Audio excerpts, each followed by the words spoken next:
the series that we've seen so far in the LPL, just because it provides so much versatility and so much damage. The Varus is locked in for LGD and Shaoye. All right, AL.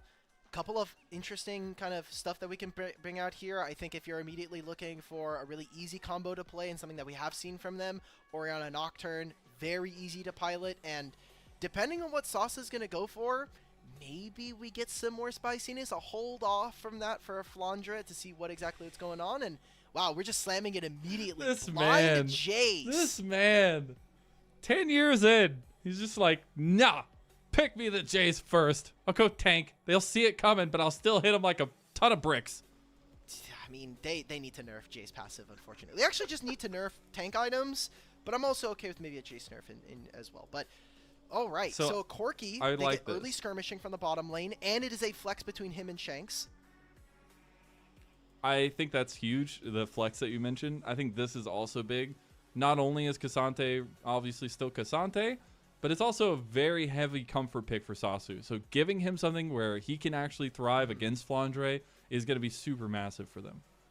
It's crazy when we look at how big of a splash K'Sante made when you talk about how recently he's come out in the grand scheme of League of Legends. And for Sasi, it's like career all-time on K'Sante, most played, 15 and 13. And in the last year, 10 and 5. 15 of those games in the last year is insane. That's We're getting wild, Aurora actually. here for LGD, which is, again, first time seeing for this team. And Shanks with the auto-lock-in of the Akali. Yeah. I mean, hey, it's something that he used to be able to pick up back in the days of WE occasionally. But I'm really interested now what this mid lane is going to mean to the jungle matchup and how impactful it's going to be. As we already said, that's going to be the big spotlight for tonight. But we're in the second phase of bans already. It is the Renata banned away by anyone's legend first and foremost. So it's trying to take away those utility support picks. So it's double range matchups that you're really scared of as Corki. He has a great skirmishing power, especially at level 2 and level 3. But if you're going to be playing against stuff like Caitlyn, against stuff like Varus, I think it's a great takeaway. What I'd like to see from AL is either some kind of melee support that's going to be able to enable their team, or something that can kind of get in the face of someone like Sasi and this Aurora. Going to be very dangerous. AL can play at range, but they need some kind of front line that's going to be able to dive with them. They just need to have a little bit of a cohesive team comp in that regard. I do also actually tangentially kind of like the Poppy ban. Just taking away some of the mobility shutdowns that they can have, but also Poppy is just really annoying to have. And honestly, you'd rather have it on the anyone's legend side, especially Tarzan's Poppy. But the focus for LGD here, maybe still looking at that support pool, maybe trying to whittle down those engagers. But no, it's going to be the Nocturne ban. Nocturne ban to try to help out versus the jungle matchup here. Seems like they're going to give support counter pick here for Kael. Okay. Interesting to see Wukong the lock-in for Tarzan. I mean, this 2v2 is going to be very dangerous early on, and against someone like Aurora. Aurora has a lot more damage, but if the Akali can get in underneath, that could potentially be an issue, especially inside lanes for the side of LGD. We'll see what they're going to be going for on the back end of this draft. Again, they really need, I think, a really great tank here. I think Braum actually slots in very, very well. You still have the likes of Nautilus, but Nautilus has been really falling through on priority here in the LPL. Yes, and it is a serious comfort for YCX, but maybe looking to go with something a little bit more in that range regard. I think that would obviously be a huge case, but maybe trying to shore up a little bit more for themselves, because right now when you look at the composition, you do have a lot of standoff damage, but you need a little bit more follow through in between, and the Rel does provide that. I maybe would have liked the Braum or the Bard a little bit better, but the Rel is going to be a mainstay. All right, Kael, what is your options here? I think the Bard is interesting. It lets you have a range 2v2, and against Rel, it's something that potentially offers a bit more. Rakan is something that the laning phase might be a little bit weaker, but that instant react, that snap engage that you have, especially with someone like Tarzan, allows for a lot of playmaking potential coming out from anyone's legend. I don't know, Lennon. I'm kind of seeing this, and while I do like what LGD have brought for themselves, that first punch is going to have to be a knockout, and AL, they have strength in some of their side lanes. Tank Jace is going to be particularly very potent this game, and we're getting hope on a great AD carry. I mean, he has had, so far, a pretty great start to the 2025 season, both in Demacia Cup and hopefully here in Split 1. It's so funny, though, to me. When you look at LGD's comp, you're like, ease of execution. You have a lot of champions that just win on their own if you're in a good position, right? You have the Cassandra, you have the Aurora. You need to set those up in a lot of cases, but they are picks that will have massive impact around team fights. Whereas you look on the board, anyone's Legend, mechanically maybe on paper better, they also are giving themselves a little bit of a handicap. These chat, like if you get behind on the Akali, you are not going to be useful. You're going to have to find those advantages or at least stay on level playing field for anyone's Legends comp. I feel bad for Tarzan because he's going to have to play with no mid priority. Bot lane is pretty tough. You can maybe go even with phosphorus bombs, but yeah, I don't know. I would say mid priority is kind of fake just because if you're willing to play stuff like Akali and the like, you probably are not too worried about pushing a minion wave in the first, 5 to 10 minutes of the game.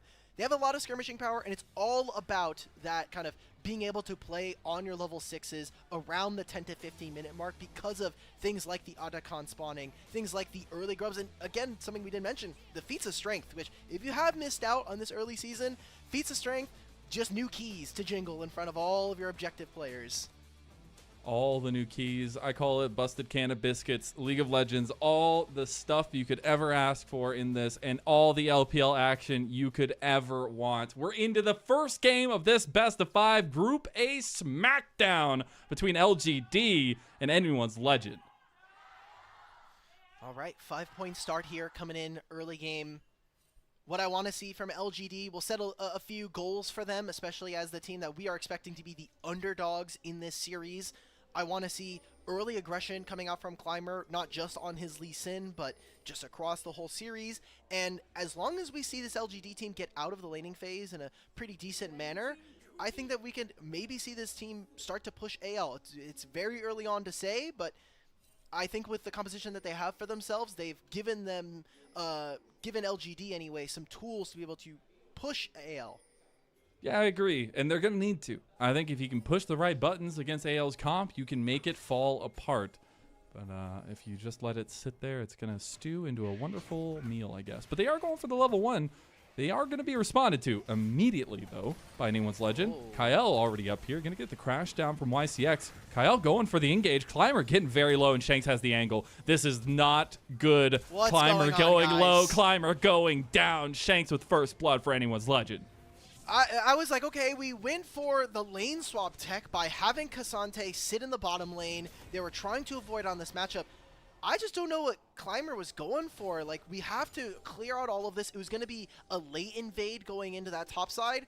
And now Climber down for the first blood, down his flash as well. This just gives AL so many options to play for in this early game. They know that the enemy jungle is going to be behind in his pathing. And that is such a boon for someone like Tarzan. This is the kind of thing you don't want to have happen when you're a rookie Nope. composition against a well-tenured composition. And here we go, the kickoff of what just happened. Also, Jace is just really OP here. Being able to swap in between his forms, he has the penetration that is applied upon his teammates. So just a really great job from them. They get the first blood over to Shanks, and that is also going to be a feat of strength completed. So now it's up to AL. Do they go for the first turret? Are they going to have access to those first 3 epic monsters? And the boot upgrades just make it all the much sweeter. That's what I was just about to talk about. Since we are in the new season, we're still in the first week, I get to talk a little bit about it. Set us up a little bit of what we're looking at in the early games. You have those feats of strength. You already talked about the boots, things like that. We are also looking at how much blood is spread across the map and seeing where Otacon is going to start spawning later into the game as well. Ah, man. It's a lot of the Otacons have actually been spawning in topside, and part of that is just because of having to play against doing the lane swaps a lot, but yeah, Otacon has just been so strong. We've almost only gotten Voracious across the 2 competitive leagues in Tier 1 that are playing currently, both in LCK and here in the LPL, so I don't know. I'm waiting kind of for the next patch here where they're going to hopefully tune this down, because the Voracious free GA that you get for 2 minutes is really game warping. Especially in the LPL when you already want to fight all the time. Oh, and now you have a GA, and we get a little fight in the top lane, 2v2. Piercing arrow going to hit onto both. Now Hope has to run away. He's out of cooldowns, going down, and there's the response kill from LGD. I asked, can LGD's bot lane do anything against Kael and Hope? And there's your answer, Alk. There we go. Shaoye immediately goes for the flash. He misses out or dodges on Kael's grand entrance, and that sets up for the rest of that fight to be in their favor. A kill back in trade for LGD. Also getting all of the summoners out from this bottom lane. Maybe Climber could reintroduce himself to this game by heading towards this top lane and looking for some early action. Shanks, however, we haven't really talked about it just because we've been talking about some other, doing some house cleaning around the map. Oh, what? Let's go. Too late, Alk. He's already gone. Can't talk about him while he's dead. XQW has done such a great job, and this is part of the matchup that we talked about from the draft. Akali, though you can have some great burst damage, I mean, just this Aurora is so oppressive, especially with the electric Q. Great job from XQW. And that is the LDL winning mid laner from 2024. As we look back at the 2v2 in the top side, Hope and Kael losing out. Ah, man. It's so dangerous because, especially for Varus, when you're getting these resets from finishing off the Blight procs, you're going to get your spells coming up that much sooner. And Shanks is just stuck under his mini wave. This happened during the level 1 as well. XQW was actually zoning Shanks away, had to make him force the the flash early on to get that first blood. And despite that, Shanks had to recall, come back to the lane. XQW was there, has that lane presence. Great job from him. Gets the level 6 first. Maybe this opens up some early grubs here for LGD.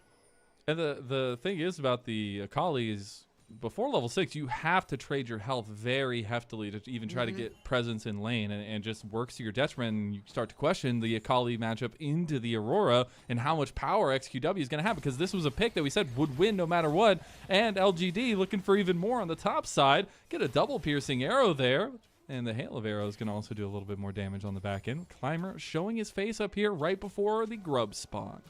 I think that was a really big ask coming in from YCX. I mean, yeah, we're going for the flash, but unless Hope had already burned the Valkyrie, he should just be out of there. Same thing with someone like Kael with this Rakan. So not having the flash on Rel, I think, should become an issue once we get, in the next few minutes. Dragon being taken on the opposite side here by anyone's legend. And if they can try to punish this, it is a Rel. Rel did get changed in the past couple months. She has a fair bit less of movement speed, especially when she's off of her Iron Horse. And I do kind of want to see Tarzan, now that he does have level 6, he has a lot of lanes that he can play for, just needs that setup. And if this composition is going to have any success, he needs to be proactive in that sense now that he has gotten that level 6. Him and Kael going to be looking to roam around the map. Tarzan is going to be spotted on this ward, though, giving a lot of information over to LGD. And I got to say, I got to be proud for LGD. I mean, it's only 7 minutes into the first game of the series, but we've actually seen them have pretty good macro decision making and knowing when to pressure. I think the point besides for the first LGD one right now, the first blood happens, okay? For all the junglers out there with the new feats of strength, you just know that it's just going to be a coin flip. You just look at bot lane, you're like, ah, cool, my bot laners are fighting. All right, well, there goes our first blood feat. But they've also just been winning a lot of the hand trades. I think that's why we see them in at least a even game state, and maybe slightly advantageous when you see that they've already lane swapped. Shaoye back down into the bottom lane. He'll have access first to hitting this turret if he wants. See it also, I like how LGD, specifically their bot lane, is linking up with Climber. Everywhere that they have priority, Climber is ready to go. Climber looking to be as proactive as possible. Keep the ball in his side of the court as XQW also coming down.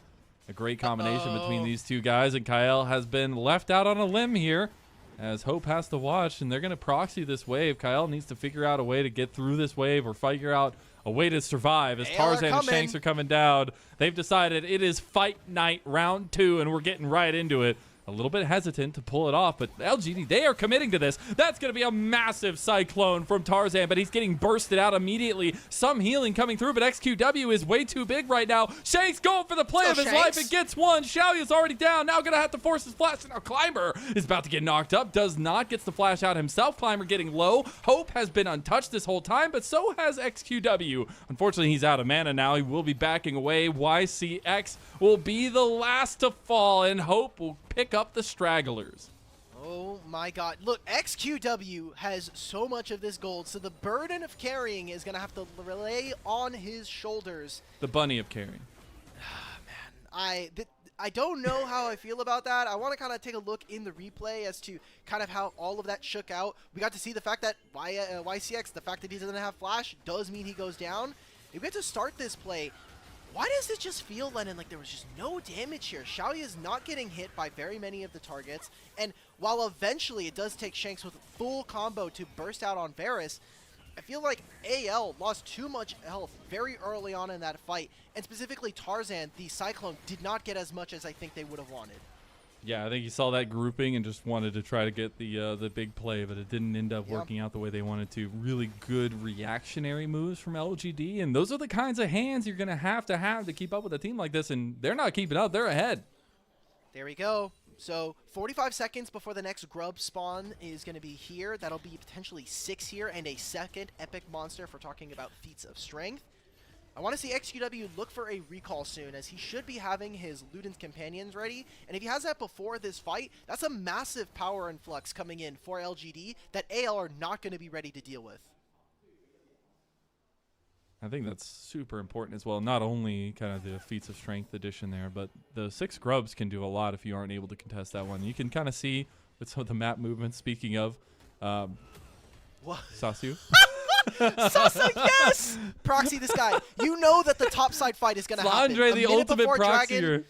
Just do it, bro. That's what I like to see. Get in their face, cut the mini wave off very early, and he can move first. Sasa does not have teleport here. Flandre does. LGD are going to start off on these grubs. Tarzan is in the area, but guess who has moved first in mid? It's going to be XQW and the solo laners of LGD.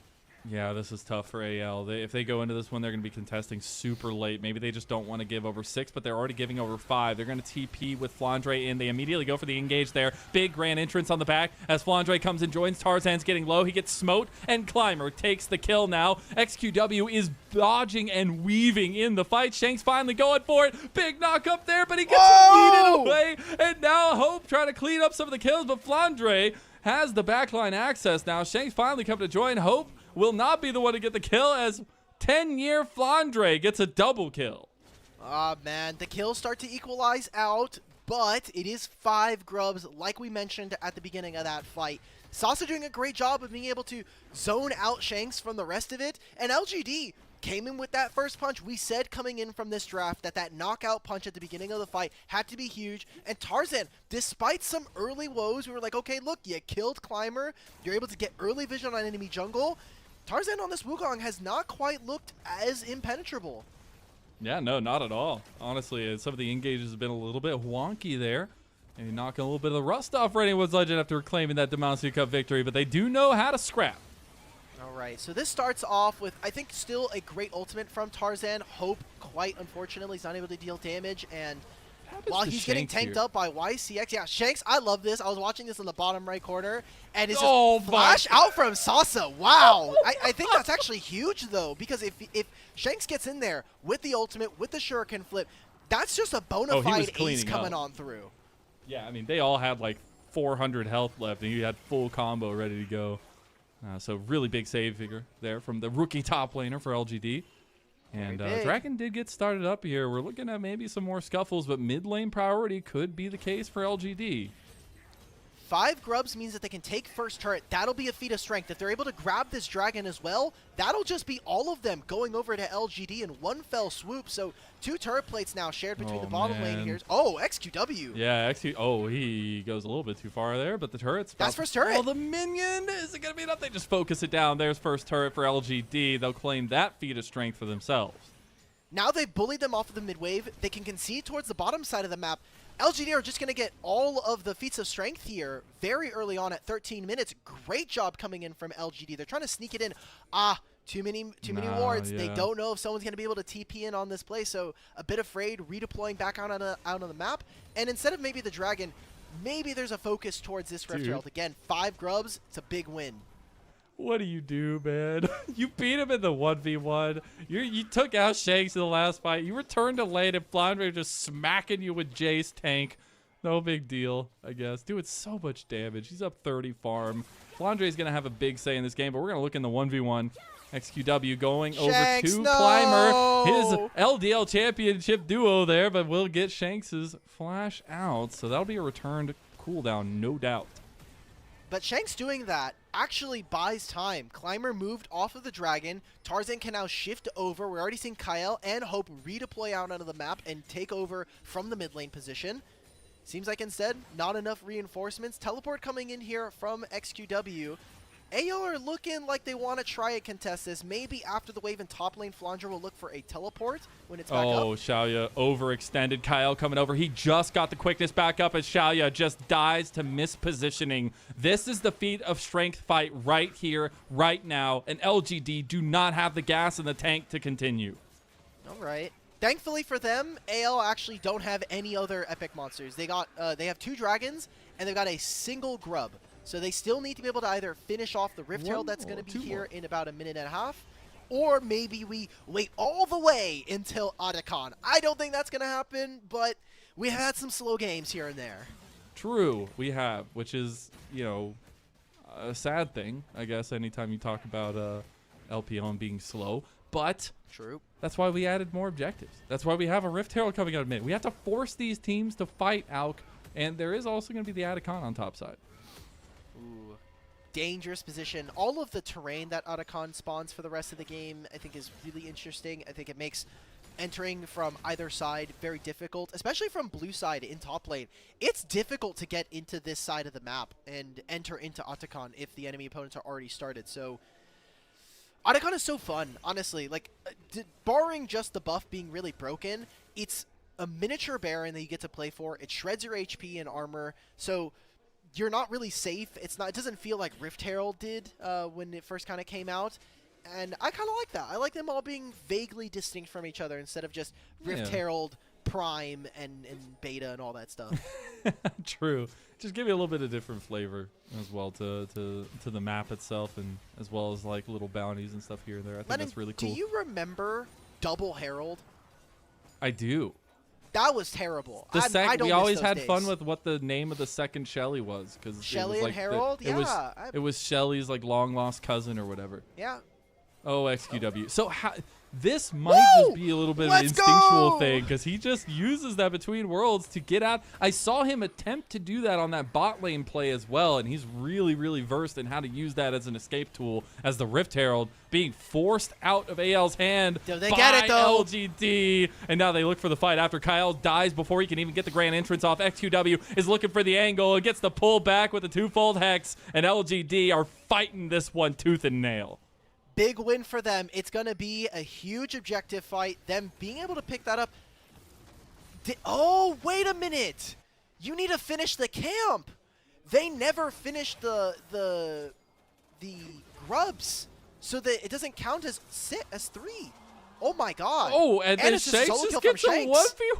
All right, I take back what I said in draft Shanks. I said if you didn't win early, you'd lose. Well, Climber might be looking to kill you, but you just got a 1v1 against XQW, who was 5-0 before that. You do die, so Climber gets a little bit of recompense there for his mid laner, but that's a big pickup kill in the side lane for Shanks. Those are big shutdowns as well, going over to 2 separate members, one for Shanks, one for Climber. We'll see how that impacts, especially for Climber. If you can get to second item a bit earlier than Tarzan, you already see has the Phage, has the Kindle Gem, close to a Black Cleaver here, which is going to make a pretty big difference in terms of damage. We'll see if he's able to hit that before the next objective. 2 minutes before the Dragon and the Otacon. This has to be what spawns the feat of strength. That has to be the final one here, as either one of these teams picking it up will give them those bonuses and the tier upgraded boots. Let's take a look back at that top lane fight. So it's LGD trying to force the hand of the Herald here. Okay. So it's oh my god, it's the Tempest coming out from Climber that ends up stealing it or grabbing it for themselves. Tarzan just never could get into position. The engage coming in from Kael. Kael and Tarzan have kind of a tough job. There's no true tank except for this Jace that's in the top lane, but Flandre is almost never here when the fight starts, so you don't have someone who can stand in front. Kael and Tarzan need to find snap engages, and that just hasn't been the case when there is a Rel. Even with Climber here, so many great ultimates from LGD stop the fact that AL can look for engages. So far, LGD look great. We'll see over this next objective if they're able to grab themselves feats of strength. And this is about the early game that I think is a little unexpected, but not from the performance we got from LGD in Demacia Cup. Yeah, no, not at all. Climber goes for the early. He's dead. Kael, he's trying to use the quickness out. He does make it away. Now you have the TP coming in from Flandre. TP in response from Sasi. And maybe trying to get a little bit more reinforcement for his team. I love some of the looks that Climber's going for. He's playing very on the edge. And obviously, if he gets caught, it's not going to look too great. But being able to play with your surroundings is huge. Look and at now this. the Atacon, speaking up, playing with your surroundings. Shanks going to use his perfect execution combo to get away. Huge find. Now Shanks has to invest the teleport. Tarzan is covering him on the top side of the map. Dragon spawning now in 5 seconds. Otacon's not going to be done in time. You already see LGD moving on. They're going to push this mid wave. Now that they've also gotten the mid-tier 1, they can very easily get mid-control and look for this dragon. The fight for feats of strength is going to be huge. Shanks can continue to push, but look at where Kael is. They're not going to be able to contest for this. It's going to be very difficult if they even try to do so. They got the Rift Herald in mid lane from LGD, going to put the pressure even more. And Shanks going to be forced to get his back off there. They could look to pressure mid lane more so as they try to potentially go for the charge. XQW looking for a little bit of damage on Tarzan there as well. They could just pull back to the dragon now, and that's what they'll do. Yep, they got their charge. They also still have 5 grubs, which is going to be very dangerous for them to deal with. You see AL, they are moving towards the top side of the map. I don't think they have quite enough damage here, especially now with Varus and Lee Sin being able to finish this up. These are going to be upgraded boots coming in for LGD with the take of this dragon, and also stopping AL potentially from getting an early dragon soul here in this game. It's going to be actually so massive for them to just stop that, give an extra 5 minutes is actually so huge. And something I've been wanting to set up for the last little bit is just kind of a look ahead to what could be possible for the rest of the game. LGD has had a consistent lead, although a small one for a lot of this game, but it is a squad of 4 rookies in the LPL against a very seasoned squad in anyone's legend. This is where late game can become a little bit chaotic, and this is where I'm looking for LGD to be on their aces and be able to have that uptick against AL. They cannot get... my worry for LGD is they're going to lose one big team fight, and that's going to kind of break the game for AL. They're going to be able to know, hey, we have to play on these waves. Let's make sure that we're pushing out, controlling around objectives, and LGD are going to feel a little bit lost. My eyes are going to immediately be drawn to Climber and YCX from the support position, especially in later game spots. You need to be knowing, hey, where can I get vision? What's the best spot for our solo lanes to be getting TPs? For Climber, it's going to be, how can I be playing around objectives and forcing my team to rally around me and make sure that we're able to close this game out if they are going to be able to win. The gold is very even, which coming into the series, we thought that this was going to be a stomp from our Demacia Cup champions, and it has been anything but. It really has. It's been a lot of these rookies on LGD actually showing up, and it's been really fun to watch. Now, I got to ask you, since LGD has gotten the feats of strength, what is your favorite new boot? Favorite, like in the terms to hate, it has to be the Sorkpen boots.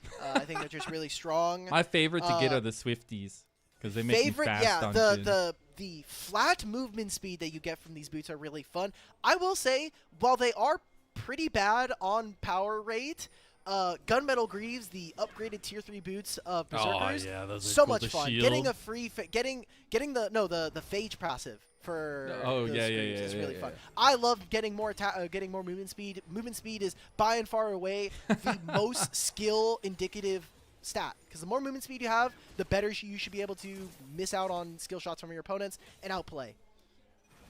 All right, our new bloodletting objective is ready to go. Atacon is spawned in the top side. We have teams already focusing around it, at least LGD. There is always the threat to start up, but once you start that thing up, Atacon does a ton of damage. So you have to be ready to finish it and not be responded to. Right now, LGD have a lot of control over the top side of the map, and they're looking at Shanks under turret. I love what they've been doing here. LGD, they know, take control of mid, and then we can look elsewhere onto the map. And they've been doing that on repeat this game. Thanks to them being able to grab the Rift Herald and take mid-tier 1, I think they've done a really great job of controlling the correct side of the map for whichever corresponding objective they want to play for, whether it's the Dragon or the Heralds and the Grubs. So far, so good for LGD. And I know we've been talking about it from their side, but for anyone's legend, they still have a lot of game to play here. I mean, 2 items here on Shanks. We have the finished Muramana here for a hope. So if on these 2 item cores they find a good fight for themselves, I think the game is still very much in their position. And we haven't talked about him too much. what are we looking? Oh, we're looking at grass procs for our 2 top laners. This is crazy. I don't think we've ever, at least in my time of watching in the past couple of years, I don't think we've actually seen the observers just straight up pull up the rune pages and start going through them. They're real interested in our 2 top laners here, which, hey, it's tank Jace. Not my style, but I was can that get it. like 7?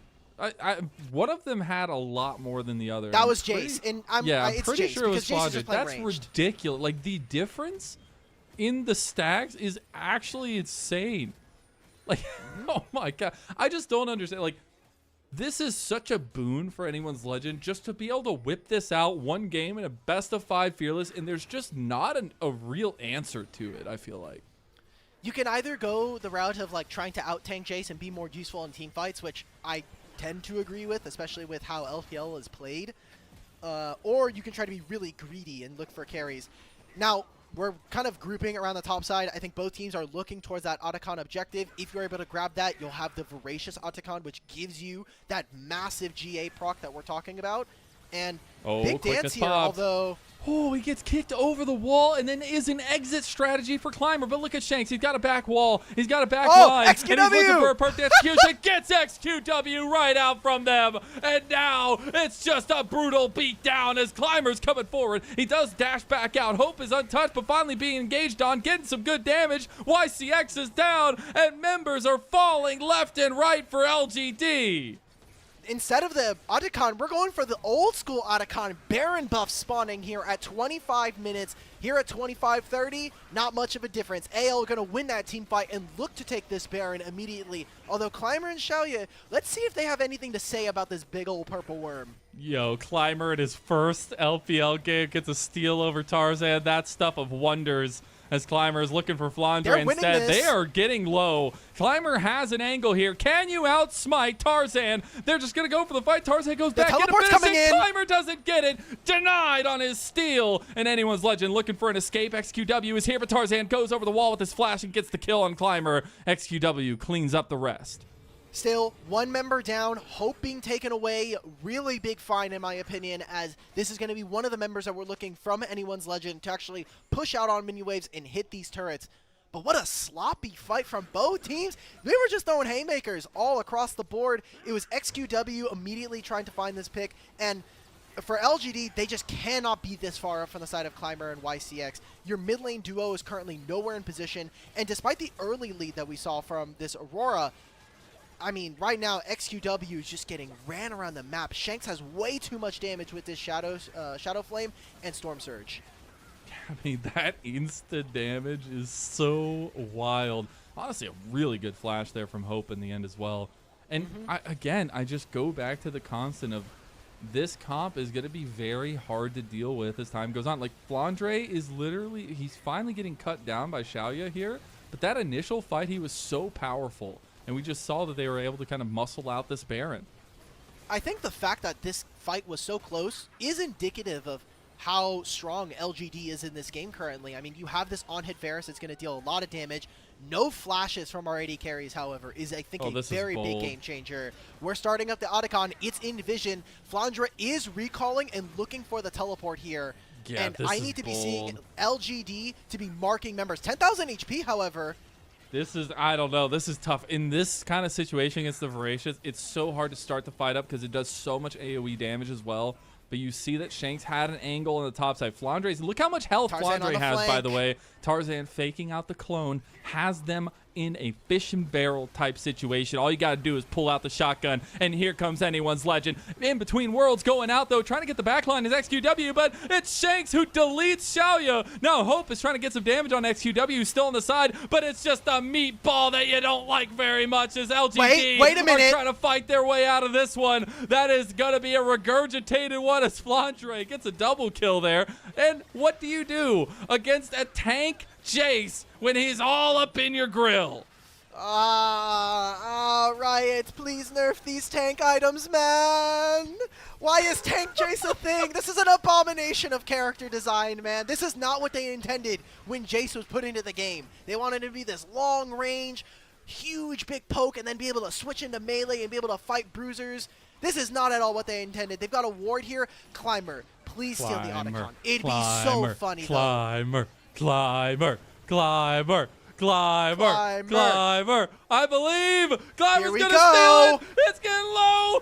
Pick up. Oh, no! 2 times is not the charm, and Climber will get disintegrated. And this is what I was kind of hinting out, Lennon, is this the fight that is going to break the camel's back in this game one? LGD made this look so competitive for 25 minutes, but with the Baron play, with this Otacon, I think they got a little bit too wrapped up in potentially not trying to lose the game, that they may have forced the hand anyway, and now put themselves in a losing position. As we get into this fight, Shanks, oh man, he's just so locked in on getting into the back line, bringing out Shaoye from underneath the shell, and without any of the more of that damage, there's not much that we could see from LGD. Is a great fight from AL and their solo laners. Dude, I love it because you're looking at that and you're like, anyone's legend only have their tanks left. What are they going to do? They're still full health in the back line, doing more damage than the damage dealers are. Like, it's just wild that ended up being a 2-man fight for anyone's legend that they toughed out and won in the end. So I guess it does go back to that conversation we're having, that there are a couple avenues moving forward. LGD maybe get a little bit full of themselves, play a little bit too loosely, and succumb to the experienced team of anyone's legend. They said, look, the early game happens. Sometimes you just lose early games, but not at all worried that come into team fights. We know what our objective is. We have our Akali, we have our Jace who can be really annoying to deal with, and they get straight into the back line and get to work here. As, why is Flandre tank Jace 30% damage of his team? Oh my I'm done. God. It's okay. Thankfully, because we're playing full fearless, never have to see this champion in the series again. Exactly. Thank you. Just once every series when he plays. Oh, he's gonna get caught out here. He's still so tanky, man. What the hell? And he has the Otacon buff, so it doesn't matter. GA.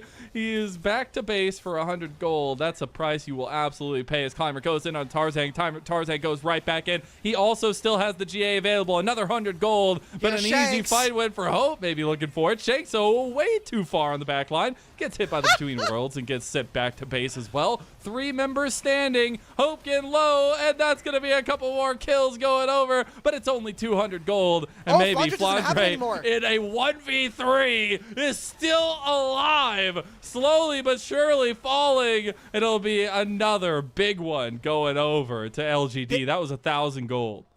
This is why Otacon buff is so obnoxious, because you kill them, they immediately respawn 5 seconds later, and you don't even get very many rewards for it. Every kill when they have this buff is 100 gold and a single blood petal, which is 20 experience.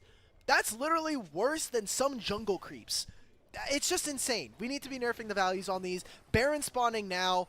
Second Baron. Another dragon is here, but I don't think that's going to be the key point in this game. We're looking at the big purple worm to try to end this one out for anyone's legend.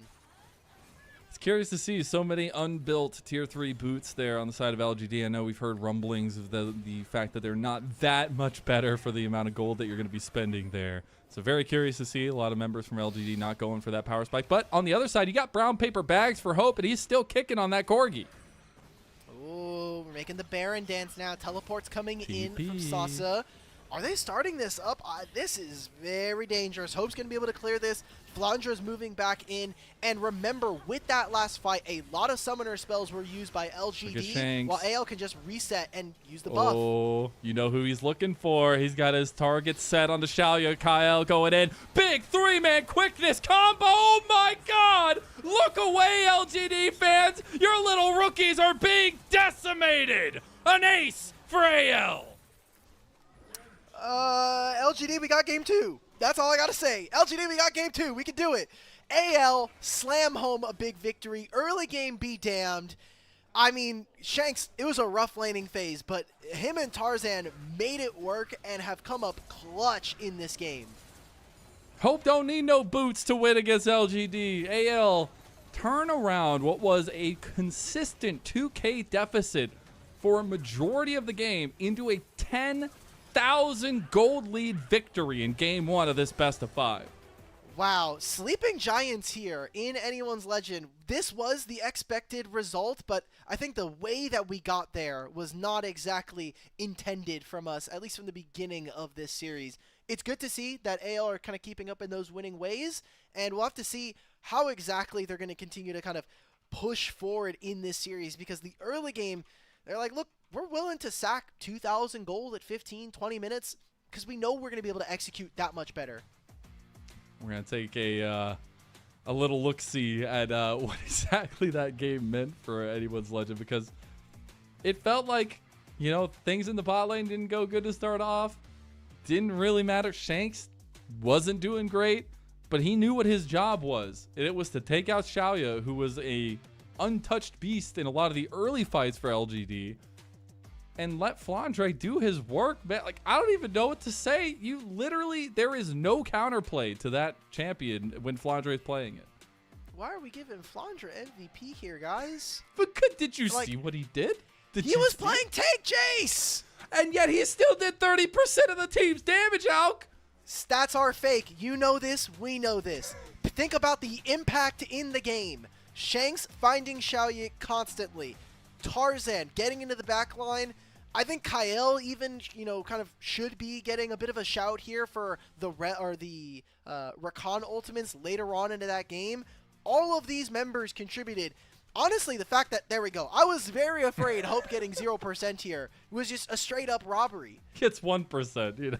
I don't know if that's much better there, but like Flandre got the 10-year buff. That's why, you know. He lost the 1v1 He just sat there and dominated. Stacked grasp. He did not grasp just sit runes. there though. That fight at top lane around the Atacon, like they should have lost that if he was playing literally anybody else but Tank Jays. You cleaned up one fight. That wasn't even the last fight of the game. But that was the one they were losing at that they turned around to win. So, you know, I don't know. Results-based analysis, Alk. Just like the Looney Tunes. Oh, man. I'm ready for this. I'm ready for this this itemization to go boom already. I'm ready. Dude, the Unending Despair start is Unending Despair. Fimbulwinter's been pretty good for a while. Yeah. The fact that we got rid of Giant Slayer all those patches ago, True. so a little bit more difficult to beat up on high HP tanks. Unending Despair did get nerfed this patch, but it did. Obviously not enough. Obviously not enough when you have Flandre there. We'll be looking at the stats of the game as well. It's going to be a really curious journey in that game one, because there were so many things that looked good from the rookies, right? Like the fact that level 1 didn't go so well, but there was obviously a plan there. But Climber was consistently working the side of the map that he needed to. And against Tarzan, that's not necessarily an easy thing to do. So I think the earlier parts, and it's exactly the story we played out of, like, you can look really good for a lot of the early game, but against an experienced team like Anyone's Legend, you have to be able to finish and you have to stay consistent.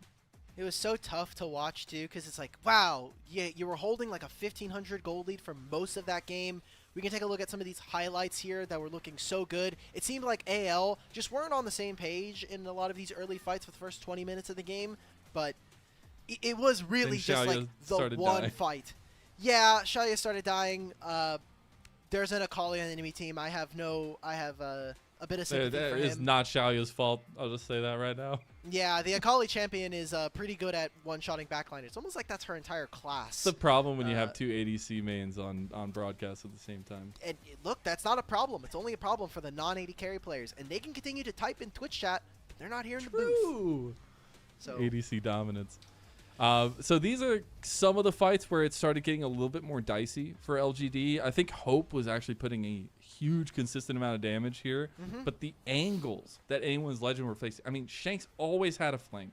Flandre always had a TP angle, or always had backline access, and that kind of stuff is so devastating. For sure. It's one of those parts of the setup when we're talking about a rookie squad coming in from the LDL. It's how good, how clean, how precise is your setup, which is why I wanted to look at YCX and Climber. How are you clearing vision together? How are you setting up for these objectives? And it got to that point, right, Lennon, where they lost the fight and they're like, okay, now we have to force for an objective, and you're already behind. I think you just have to play lanes. They got a little antsy, and it cost them the game 2 fights in a row. Yeah.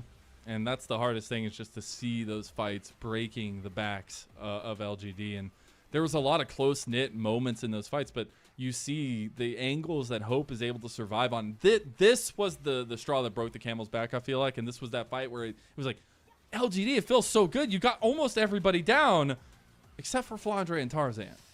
Yeah, they kind of were in a good spot. I liked what we saw at the beginning where we see the Rel actually zoning off the Tarzan and the Wukong, but if he's not there, and if Sasa's not standing in front of Shaoye, how are you ever stopping a Kali from getting into the back line? So now it's going to be something that they're going to be looking at coming into game 2, and this was the engage where I'm like, okay, if Kael ever gets like his MVP vote, it's going to be off of this one.